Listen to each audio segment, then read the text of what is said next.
Thank you very much for very gracious words. Rotarian Major Donor Susan Koshi, President Rotary Club of Kottayam, Rotarian Major Donor J.K. Thomas, past President, Rotarian Sharat Valsraj, Honorary Secretary, Rotarian Soni Matthew, dear Rotarians of Kottayam, Sahodri Sahodran Mare, Elavarkum ante Namaskaram. It gives me great joy to address this online meeting of the Rotary Club of Kottayam, which is one of the oldest and most prestigious clubs in Kerala. For last more than 100 years, Rotary International, the worldwide organization of business persons and professionals, has been pursuing service projects with energy, enterprise, and efficiency, helping the poor and the sick, and sharing friendship and fellowship. The organization, I believe, is spread over 137 countries with around 12 million membership. The activities carried out by Rotary International all over the world have been true to the Indian ideals of Tyag and Seva, that is renunciation and service. The ideal of renunciation is integral to citizenship in a democracy. We renounce our selfish desires and think of the welfare of others, true to the motto of Rotary, service above self. Giving away our pleasures for others is an ideal that we see in all religions. Give up all that thou hast and follow me is what Lord Jesus had proclaimed. Giving up is a way of shedding our selfishness. Swami Vivekananda believed that it is a privilege to serve mankind, for this is the true worship of God. I am happy that organizations like Rotary International have been following this ideal, guided by the religion of unity, love, and service. You have rightly chosen pluralism in Indian cultural heritage as the topic for discussion in today's meeting. I am aware that leaders of the Rotary International come from various and diverse professions and backgrounds. We have academics, planters, doctors, industrialists, engineers, chartered accountants, business heads, lawyers, journalists, and so on. This variety enables Rotary to draw ideas and ideals from diverse areas to finally evolve a strong unity and harmony among members on how best to serve the society. This variety in the type of groups of people who form the Rotary Collective is a micro model of the pluralistic entity that we proudly call India. As a political philosophy, pluralism ensures coexistence and equal participation for people of different beliefs, backgrounds, and lifestyles for contributing to the common good of the entire society. In a pluralistic society, different groups and individuals pursue paths of their choice that suit their genius and live in peace with others. They freely voice their opinions and ideas and respect and accept the same right of others to enrich the shared living. Pluralism is the cornerstone of Indian civilization. From the start of our civilizational journey, pluralism has implied acceptance and coexistence. We have always believed that diversity itself can be a source of strength and that all people must not be confined to one single interpretation of reality. At the beginning, at the dawn of our civilization, the Indian rishis made a proclamation of an eternal truth, that reality is one but is perceived as many. Ekam sad vipra bahuda vadanti. In modern times, all our thought leaders like Swami Vivekananda, Gurudev Rabindranath Tagore, Mahatma Gandhi, Shri Narayan Guru have repeatedly highlighted the need to see many in one and one in many.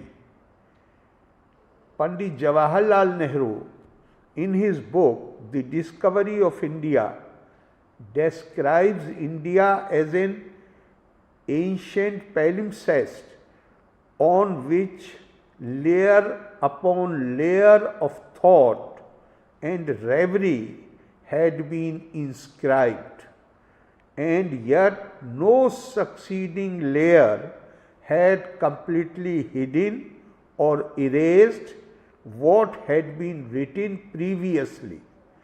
Thus, our evolved culture has been eclectic, externally receptive, and heterogeneous. Today, India's population of 1.3 billion comprises over 4,635 communities, which are diverse in biological traits, dress, languages, form of worship, occupation, food habits, and kinship pattern. As per Linguistic Survey of India, our nation has 22 national languages, almost 100 other languages, and hundreds of dialects in the country. And this is not something which is new. Our scriptures tell us this is how they have perceived the Indian people. It has been said in one of the Purans that Bharteshu Striya Purusho Nana Varna Pirkirtite Nana Dev Archane Yukta Nana Karmani Kurvate. The Indian women and men, they are from different racial stocks. They worship different gods. They practice different customs and rituals. So, this pluralism is essential part of Indian civilization right from its beginning. All these make the Indian identity plural and diverse, but united as ever. We appear on the map of India in different colors and in different geographical shapes, yet unseen and strong, cultural bonds unite us as a nation. The Constitution of India reflects the loftiest ideals of pluralism through the principles of democracy and secularism.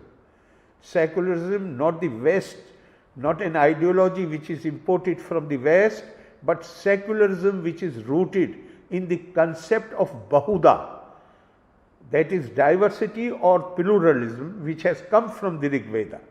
Accepting plurality as part of our ethos, our constitution gave equal respect for all faiths or religious denominations, thereby emphasizing the age-old concept of Sarv Dharm Sambhav. As a society, India has imbibed such a strong ideal from its own history and traditions. Welcoming and harboring diverse and distinct identities, ethnicity, languages, religions, culinary preferences has always been a way with the Indians. The very concept of Bharat and Bhartiyata, as mentioned in Vishnu Puran, says, Uttaram yas samudrasya himadri chaiv dakshanam varsham tat bharatnam bhartiyatra santati. No conditions are attached to being Indian except that this continent between the Himalayas and the sea, this is Bharat, and all those who live in this continent, they are the children of Bharat, which in modern day language can be described as citizens.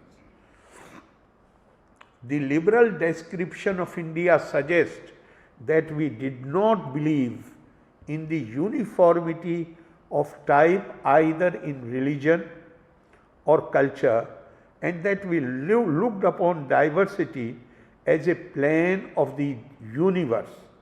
For India, the search of God was the search for the one in many. The Upanishadic tradition championed the Bahuda approach, which pointed to multiple ways of attaining Param Vidya or highest knowledge.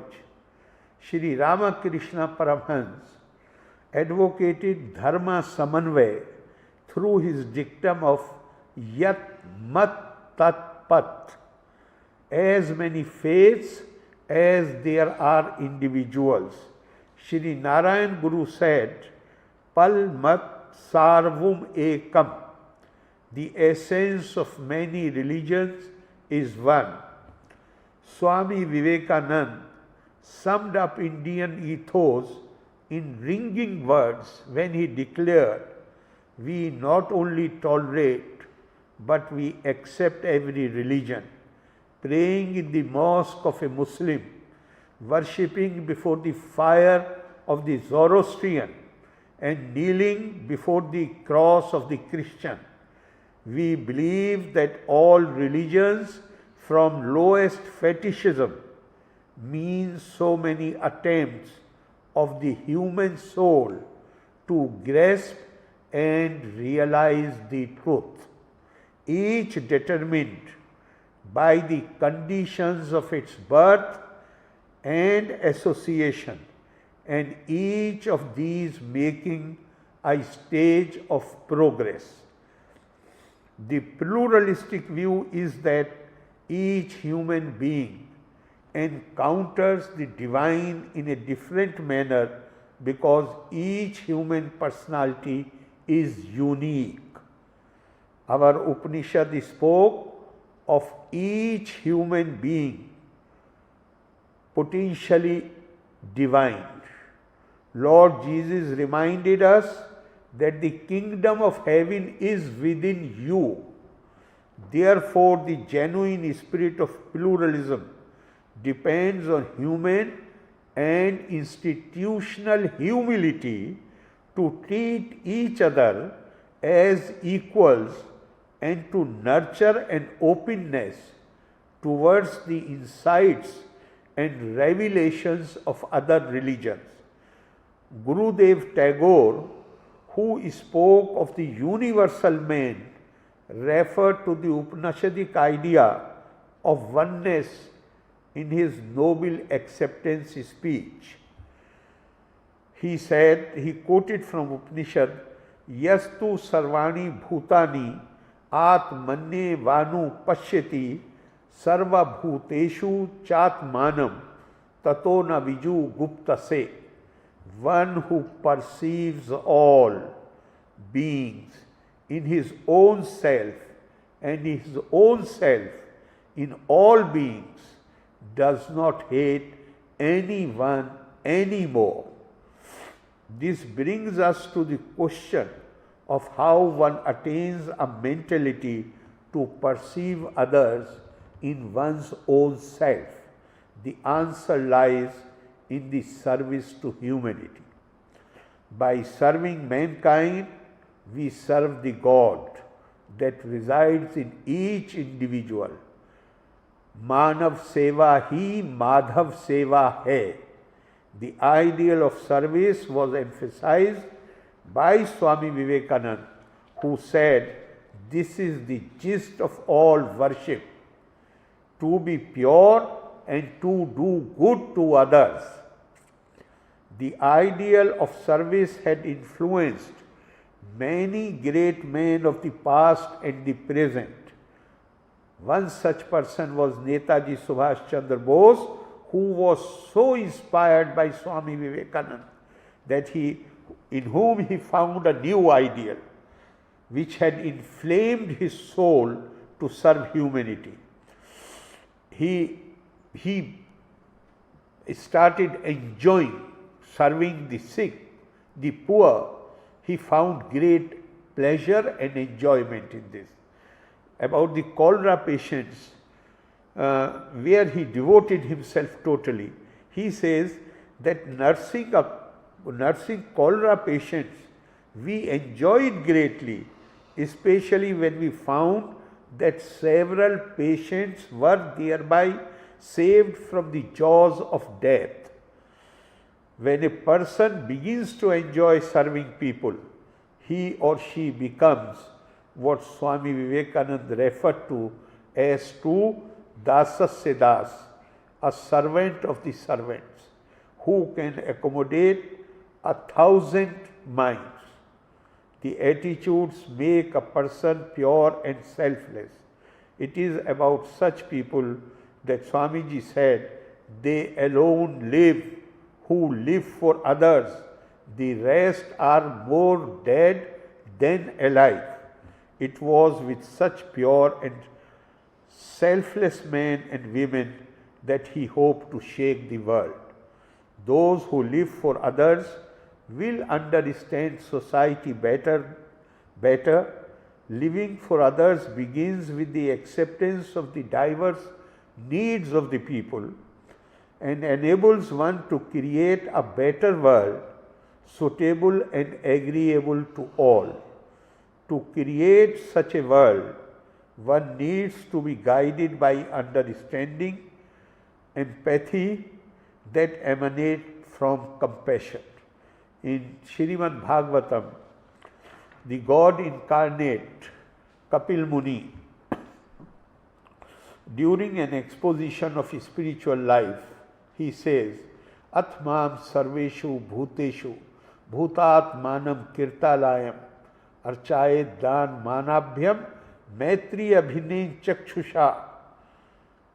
What he said was that worship me in all beings. God is present in all beings. How to worship then? By showing respect to everyone and removal of their felt wants, dan,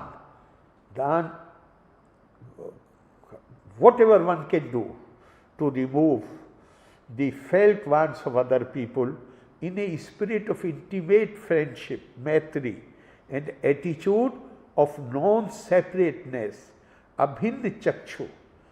For I am the one self in all beings and have made a temple for myself in all of them. I am sure that compassion is one of the ideals that drive the activities of Rotary International.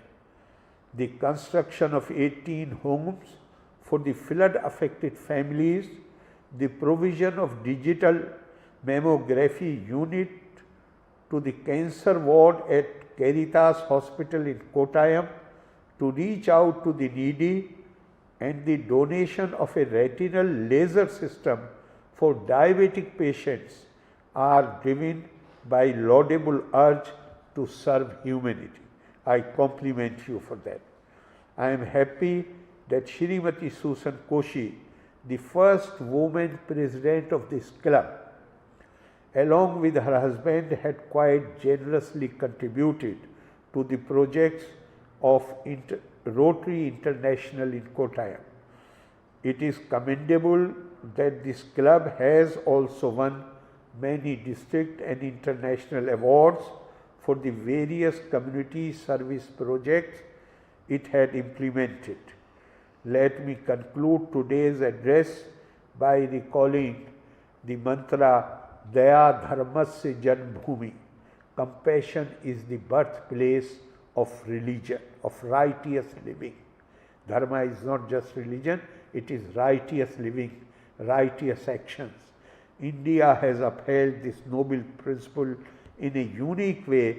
As for us, Daya does not mean doing favor to others, but it means doing favor to ourselves by serving others. Though through the service of men, we can spread the message of mutual trust and love, helping people to learn to empathize with the sufferings of others. The Indian tradition is that if one wants to achieve one's welfare, one must strive to achieve the welfare of others. We can progress only through such interdependence. Parasparam bhav yanta shreya parama vapasyat. That is, cherishing and serving each other, may you achieve the highest general welfare. I wish every Rotarian in Kottayam the ability to achieve this highest general welfare through selfless service. Loka samasta sukhino bhavantu. Valre Nanni. Jai Hind.